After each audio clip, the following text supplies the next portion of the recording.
Please note that filming text on a whiteboard requires extremely bright studio lighting.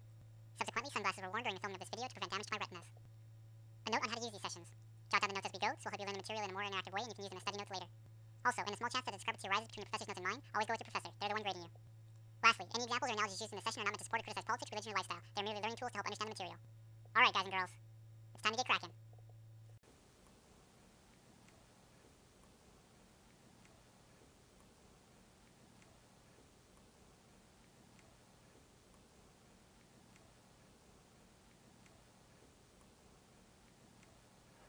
Alright, so today we're going to be talking about polymers.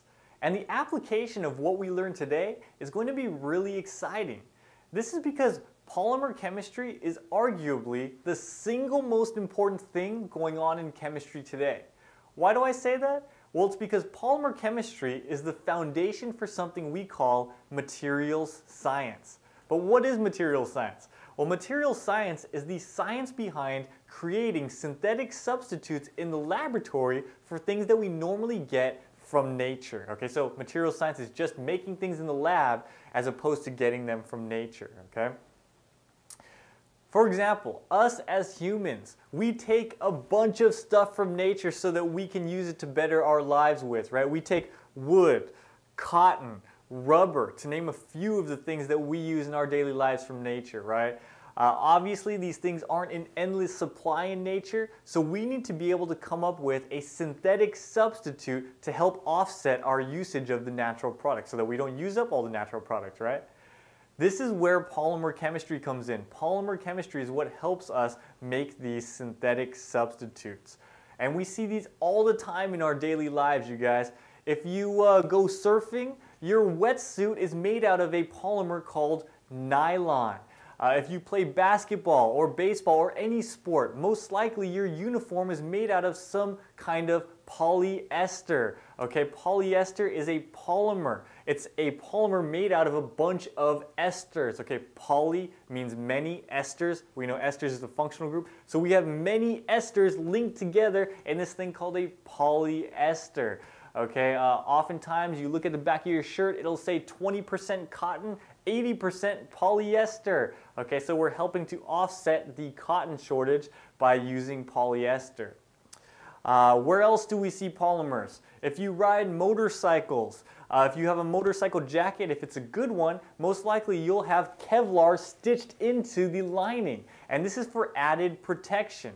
Kevlar is a super strong fiber that we make in the laboratory. So strong, in fact, we call it a super fiber. And we actually engineered this thing to be extra strong. How did we do this? Well, hey, we all know benzene, right? Benzene is famous for its aromaticity and its unusual stability, right? This thing's really stable. So we said, hey, this benzene ring, this is really strong, it's really stable. Why not try to incorporate this into a fiber to make it really strong? And that's exactly what we did. We just took benzenes and put them into a fiber and it made it a super strong fiber we now call Kevlar. And this is what we use whenever we need to wear things that are ultra protective, such as motorcycle jackets, bulletproof vests, military helmets. Okay, so as we can see, you guys, polymer chemistry not only helps us replace things we find in nature, but it also helps us to improve on things that we find from nature, okay? So hey, we've talked polymers up quite a bit. Let's go ahead and find out the chemistry behind these polymers, all right?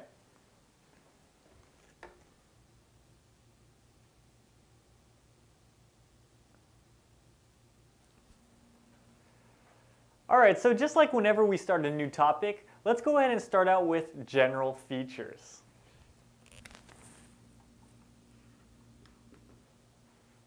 Okay, so first things first, you guys, we're talking about polymers. So hey, what is a polymer?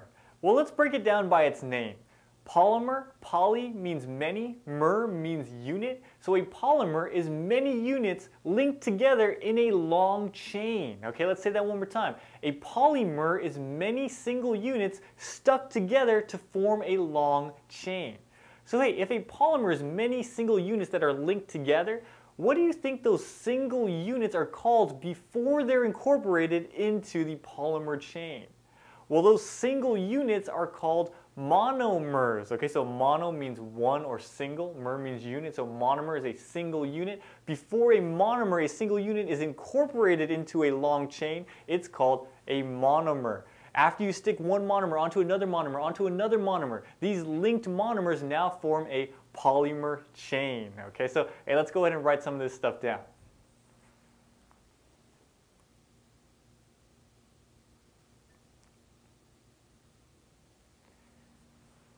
Okay, so a polymer is many units linked together in a chain. Another way of saying this is that a polymer is a chain of linked repeating units that originally came from monomers. Let's write that down. So a polymer, this is a chain of linked repeating units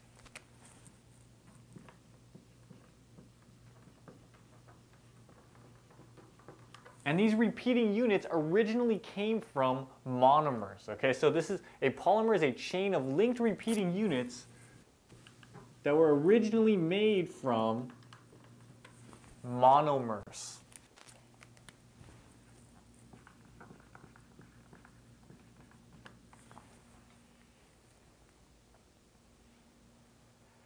Okay, so what this is saying is that a polymer is made by linking together monomers in a chain. Okay, so monomers by themselves are called monomers. However, after you link monomers together in a chain, you can't call them monomers anymore, so we call them repeating units. Okay, and there is slight differences between a repeating unit and a monomer, and we're going to see this in just a second. Okay, what I want you to realize for right now is that monomers, when they're by themselves, are called monomers. Once you incorporate a monomer into a chain, then it is going to be called a repeating unit. Let's see how this works.